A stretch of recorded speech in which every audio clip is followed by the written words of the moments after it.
A ver, a casi todos nos vendieron la misma idea, ¿no? Que el éxito en la escuela, o sea, las buenas calificaciones, era básicamente un boleto directo al éxito financiero. Pero ¿qué pasa cuando esa promesa no se cumple?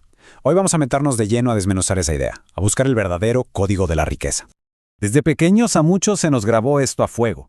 La lógica parecía, pues, infalible. Saca puros dieces, sigue el caminito que te marcan y listo. El futuro económico está prácticamente resuelto. Y claro, el gran premio al final de ese camino era el título universitario. Nos lo presentaban como si fuera el pase dorado, la garantía absoluta de que íbamos a tener una vida de prosperidad. Pero a ver, si eso fuera tan cierto, ¿por qué hay tanta gente con una preparación académica increíble que vive con un estrés financiero constante? Justo aquí es donde la cosa se empieza a poner interesante. Ok, para entender esta contradicción, vamos a analizar a fondo esa promesa. Empecemos con una figura que todos conocemos muy bien, el estudiante perfecto, y la cruda realidad con la que se topa después. Y esta es la historia de millones. Años y años de dedicación, de no faltar a una sola clase, de juntar diplomas y maestrías, y todo ese esfuerzo e inversión, ¿en qué termina? En un trabajo estable, sí, pero súper limitado. En un salario que llaman seguro, pero que la verdad apenas alcanza. Y al final, en un estrés constante.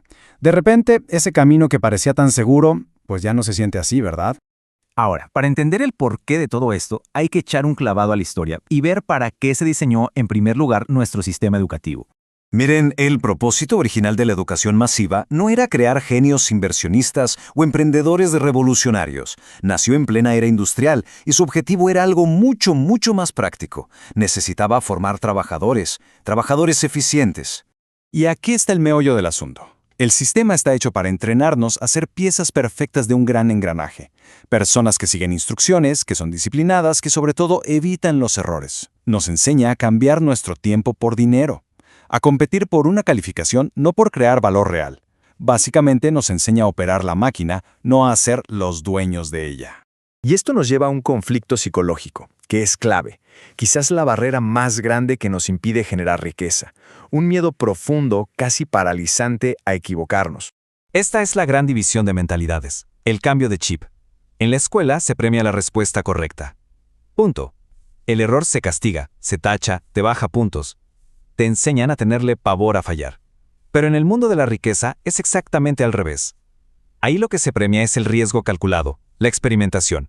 El error no es un fracaso, es información, es aprendizaje.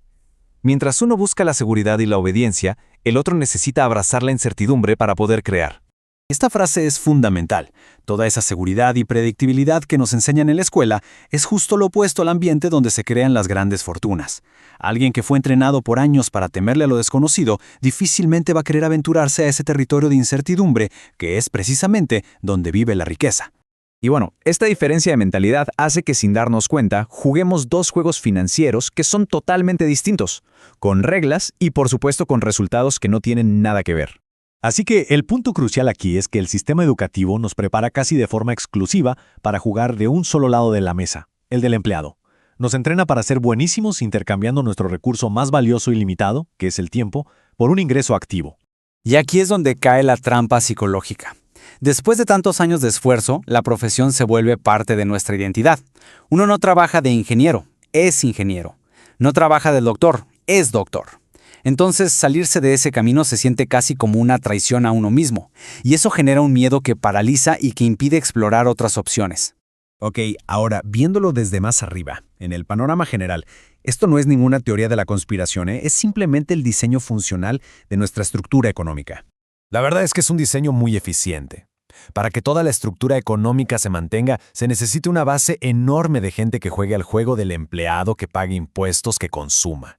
Y la educación, pues, es simplemente el canal más efectivo para asegurarse de que esos roles siempre estén cubiertos.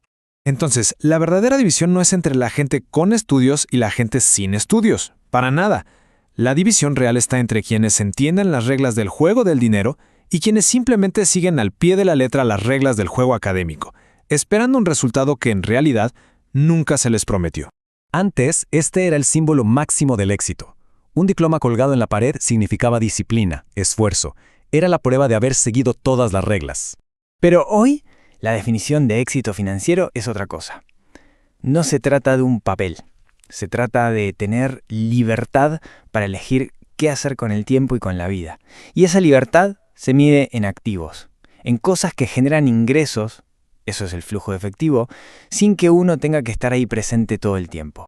Y ojo, que quede súper claro, el problema no es estudiar, el conocimiento es poder, siempre. El verdadero problema es ese hueco, ese vacío crítico en la educación formal, la nula enseñanza sobre cómo funciona y cómo se multiplica el dinero. Es justo ese vacío el que tiene a gente brillantísima atrapada en la rueda de hámster de la supervivencia económica.